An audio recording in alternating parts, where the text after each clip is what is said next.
Hello, friends. Continuing with our journey on leadership. Today, I'm going to talk of leaders who are micromanagers. Micromanagement is basically one more style of management. And the typicalities about micromanagement is that the behavior of the leader is one that has an excessive focus on observing and controlling subordinates. They are finicky and so detail-oriented that very often they lose the big picture. And naturally, when you lose the big picture, the progress of the firm is not going to be good. And you miss the larger goals that the firm would have.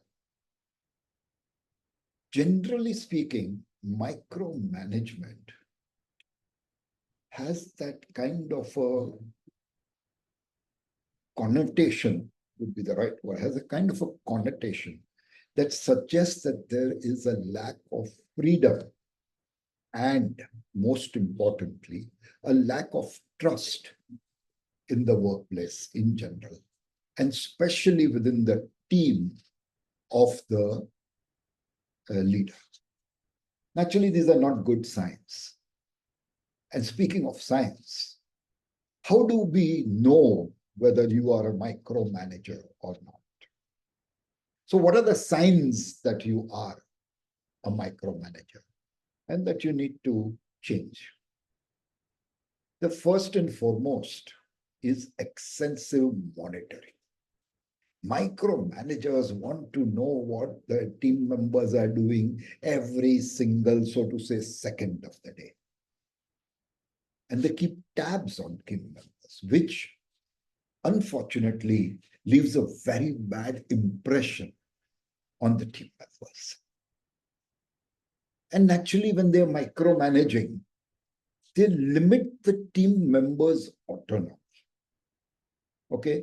And when the team members' autonomy is limited, if that team member gets an idea or gets stuck somewhere and wants to deviate from the path that the leader has given, he naturally does not have to do it because he is going to require approval for every decision he makes because he has no autonomy to make a decision. And by and large, the micromanager gets involved in the basic mundane tasks, which are, so to say, way below his pay grade. And naturally, it's an expensive thing to do. Micromanagers tend to focus in detail to such an extent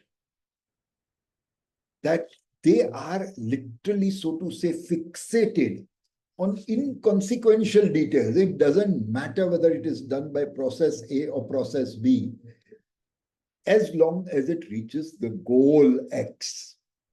But they are fixated on inconsequential details and how it was done. And really speaking, we are going to again mention it later, but they are not happy with the same results, maybe even in a better time or at a better speed, if it is not done the way they would have done it. Now, naturally, this kind of an environment, this kind of a position within the organization slows down the performance and the progress, not only of each team member, but of the organization on the whole. If every team member is going to be slowed down and make less progress, naturally the organization is going to make less. So as a micromanager, they tend to focus so much on the how rather than the goals and the outcome that they want so that they can all grow. They tend to give such specific details on how it should be done, to the extent that they will tell you that you want to spell chance, use your right left forefinger, and for H, use your right forefinger. They get into that kind of ridiculous and inconsequential details. They encourage people, or rather discourage people is the more important, better way of emphasizing the point, is that they discourage people from taking an initiative and charting a path of their own, keeping the same goal in mind. And as I said, if that person changes that path and gives you a better throughput, they're still not happy because that's not how they would have done it. So that's a big challenge. And naturally, if somebody is behaving like this, it goes to say, without even a single thought, that they do not trust their team. Because if they trusted their team, they would have just given them the goal, guided them on the general path that can be taken, but not micromanaged. So this kind of an attitude actually destroys the morale of the team. And as we said, it hinders the growth, not only of the team member, but of the organization. Micromanagers generally tend not to delegate. And they only find out after a very long time that that lack of delegation has really hurt or damaged the performance of the organization. Micromanagers don't believe in a feedback system because they are controlling at every stage. They're not looking for feedback. And why do you want feedback when you are telling that person every single thing that he is supposed to do, he or she? Another trait of a micromanager is that they want to be CC'd on every mail. Now, what I cannot understand is how is that leader having so much time to read every mail that his team member sends to anybody? It's not possible. Or if he's doing it, that means he's missing out on the time he would need to think ahead for the growth of the organization. Another trait I've seen is because they are micromanaging and nothing should move without their knowledge and their will, they do not allow the team members to connect and contact team members of other teams. And especially, they will never allow their team members to talk to any other leader within the organization. This is a big challenge. They are always finding fault. They are never satisfied with what you deliver to them, even if it's the outcome that was given. They will find the fault in the process, they will find something. And to top it all, micromanagers don't share knowledge. They don't believe in doing that because then they cannot micromanage you. You might have more knowledge than them. And they do no training and development, so to say. They demand an approval for every decision you make. We just talked of that. And naturally, this slows down the process, it demotivates the team. And finally, at times, it reaches a stage where the team has stopped thinking. And therefore, if they are independently given a task, they cannot do it. They cannot function without the team leader being there. Micromanagers generally tend to have excessive meetings. There is a meeting overload. Now, so much time of each team member is wasted in the meetings that they don't have time to finish their work. So they need to work extra hours, leads to a burnout. At the end of the day, what is going to happen if you're going to make your people work extra time only because you are creating a time waster by way of a meeting? And they demand such frequent updates, especially when they demand it in writing with detailed procedures that were followed. Imagine the amount of time that team member has to spend on just preparing the report and sending it to his leader. Now, in spite of doing all this, the micromanager doesn't really realize how much time he's wasting. and he will set unrealistic deadlines based on what he thinks is fair and justified. He doesn't ask the team members whether this can be done in 10 minutes or 20 minutes or 50 minutes or whatever. But he will set the deadline assuming, okay, this can be done in 20 minutes. Now, actually, the task may be taking much more. So what happens? You have not taken an input from the team, and therefore you don't have an idea of the person who's going to do it on how much time he or she is going to require. So, in effect, you could very well be setting up that person and hence the team for failure. It's never going to happen in the time you have allotted to it.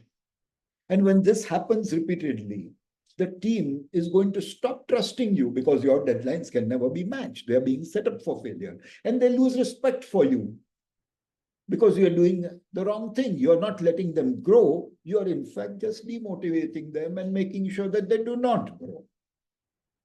So this is a big challenge.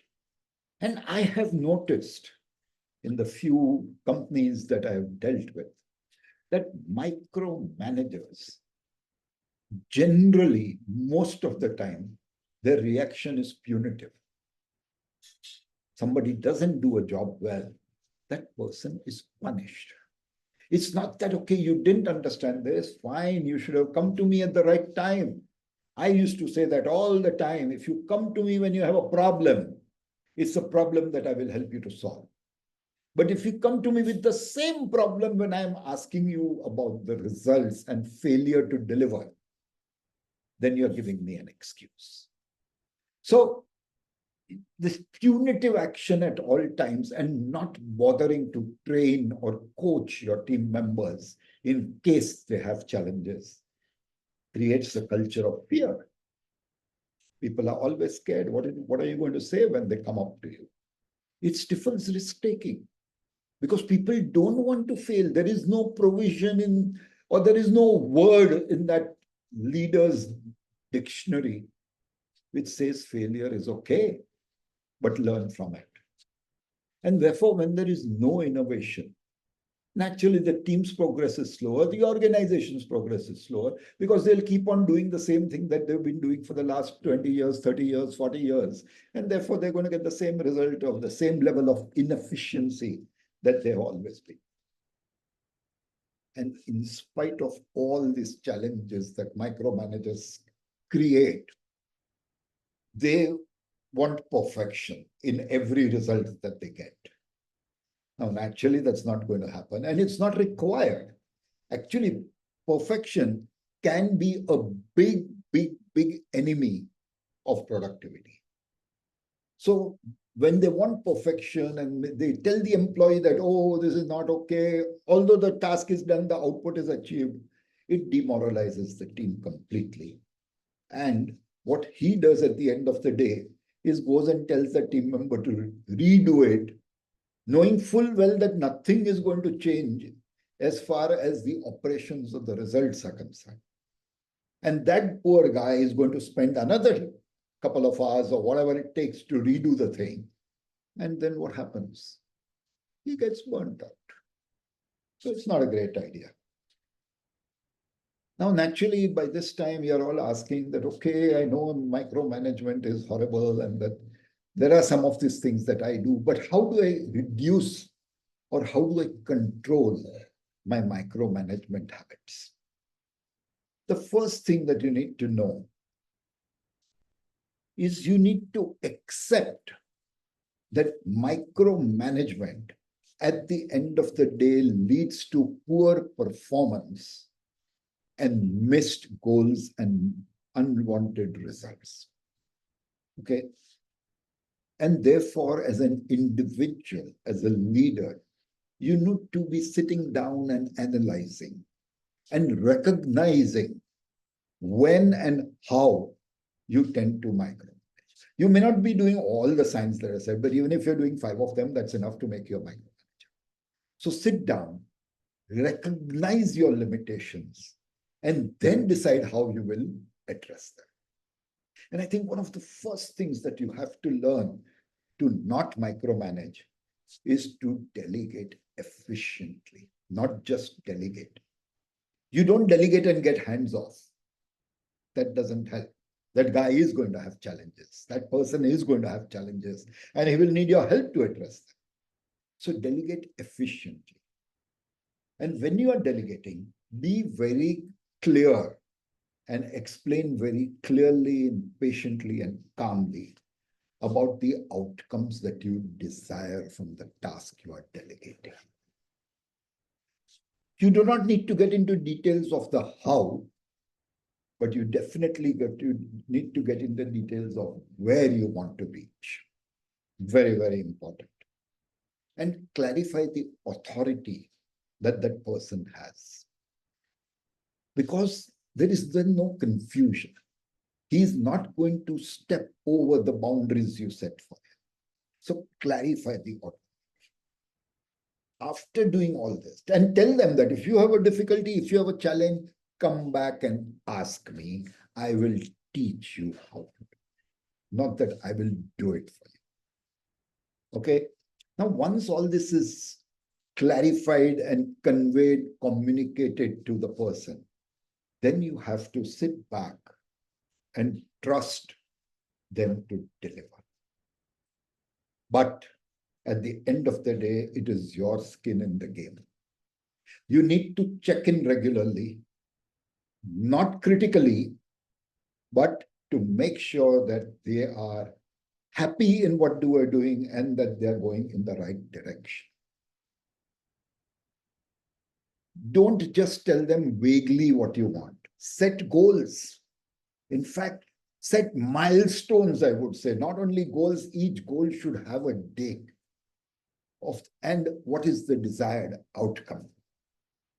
You suggest a roadmap. You suggest a path they can take to achieve that goal, to reach that milestone.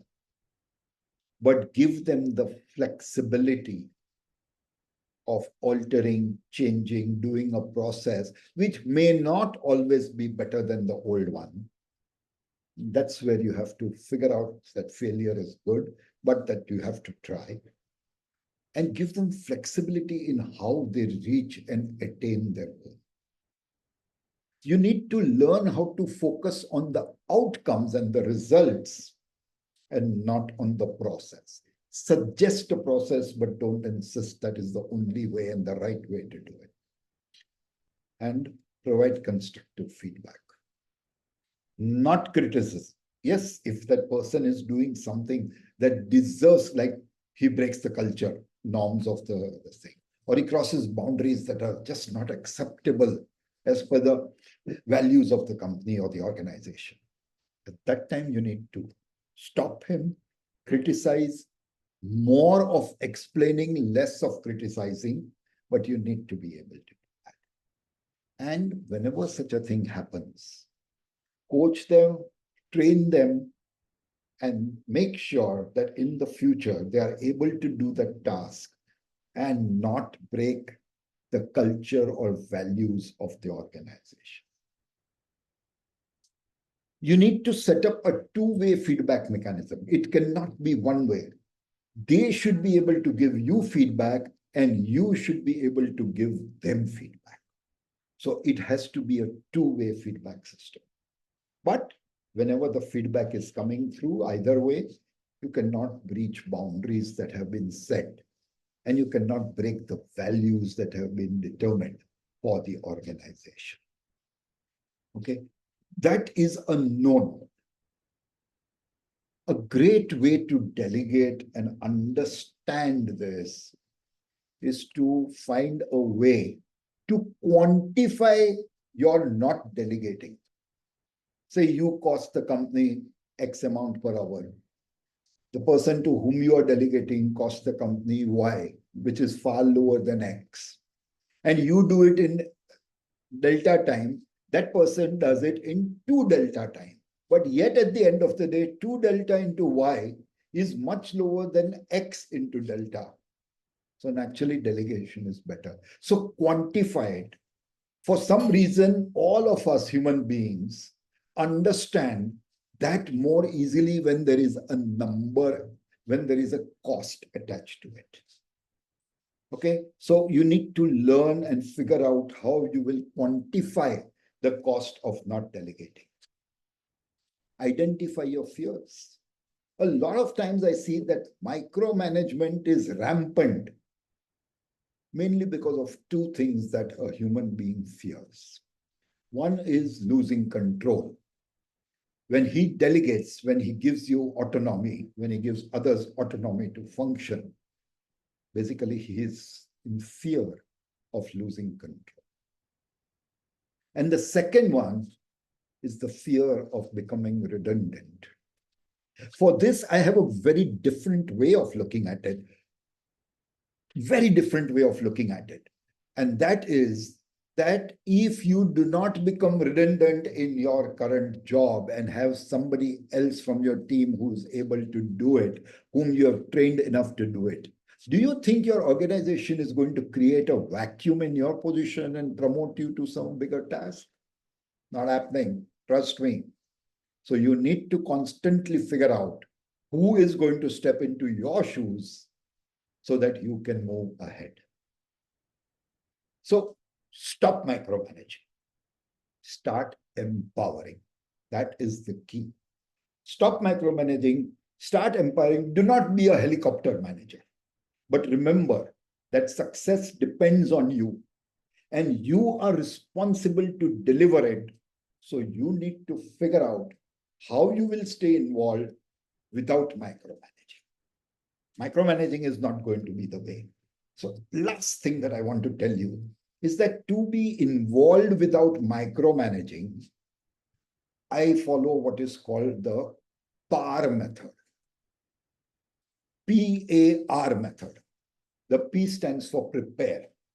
Prepare how you are going to explain your goals, prepare the outcomes desired, prepare the goals, set the thing, specify the deliverables, show a path, but don't expect them to follow it to the dot, give them flexibility, and communicate very clearly the vision and the values.